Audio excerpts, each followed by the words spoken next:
તો તમને નમી જાય. પછી ઓલો અકબર બાદશાહ આવ્યો અને કૂબો કર્યો. કૂબામાં એવી ગોઠવણી કરી કે આમ પેલા મોઢું નાખીને તો જ અંદર જઈ શકે.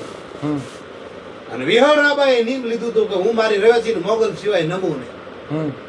વિહળરાબાએ પેલો પગ નાખ્યો માથે અને યુદ્ધ કરવા તૈયાર થઈ ગયા. 12 ભાઈબંધ ખપી ગયા અને વચન લીધું હતું બધાએ. એક હારે અંજળી લીધી હતી કે જીવશું તો હારે ને મરશું તો હારે. અત્યારે અમુક ખદડાઓ વાડા પાડે છે ને નોખો નોખો એની વાટે હિન્દુ એક બનો નેક બનો. આ જૂના ઇતિહાસમાં બારોટિયા કહી ગયા છે. આ ઇતિહાસ તમે બધાને પીરશો કે ભાઈ જે આપડા આયરે બધા ગયા ને પાડિયા એ બધી નાઈટના આયરે હતા. ઈ શીખવી ગયા છે કે એકતા રાખો.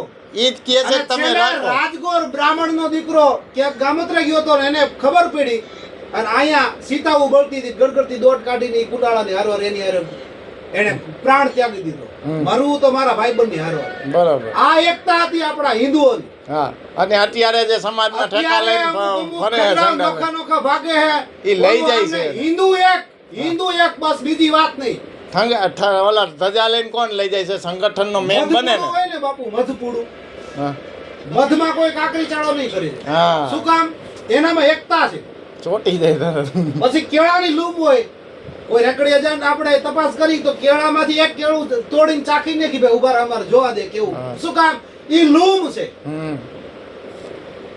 અને બીજા બધા ફળ ફૂલો છે એક એક છે એમાંથી આપણે ચાખી શકશું. કોઈ માર્કેટ બકાલું હોય એમાંથી આપણે શું કામ? ઈ અલગ અલગ છે. મજા એકતામાં છે. ભલા માણા કોના બાપની તાકાત છે કે આંગળી સીધી શકે? મધના કુડામાં છે આંગળી ચારો કરે હવે તમે 150 ઉડે.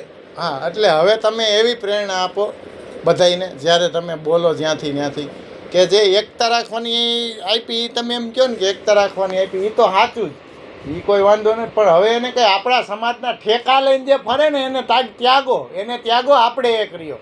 આમાં થાય છે હું સમાજનો ઠેકો લઈને જે મેન નીકળે છે ને આપણા સમાજ ઈ જ આ એકતાને તોડે છે. ઈ જે સમાજનું નામ લઈને રખડે છે ને ઈ જ એકતાને તોડે છે. એવાને તમે બહાર કાઢશો ને તો એવા ઓછા છે. એવા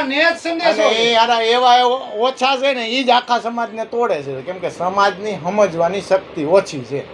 કારણ પોતાને મોટું થવું છે એટલા માટે. પણ આપણને કઈ દિશાએથી લઈ જાય છે કે આપણા સમાજના ફણાને માની લે અમારે પટેલ સમાજના કે અમે પટેલ સમાજને આગળ લઈ જવું, અમે પટેલ સમાજ માટે હોસ્ટેલ બનાવશું, અમે પટેલ સમાજ માટે ફલાણું બનાવશું, લગ્નવાળી અલગ બનાવશું. આવા ઠેકા લઈને અને સમાજના પૈસા ઉઘરાવે અને આપણે સમાજની ભૂલ છે આ કરાય જ નહીં. એવા ઠેકાવાળાને જવા દેવાનું ભેગું રહેવું. એ ઠેકાવાળાને બલાત્કાર કરે ને એટલે બધું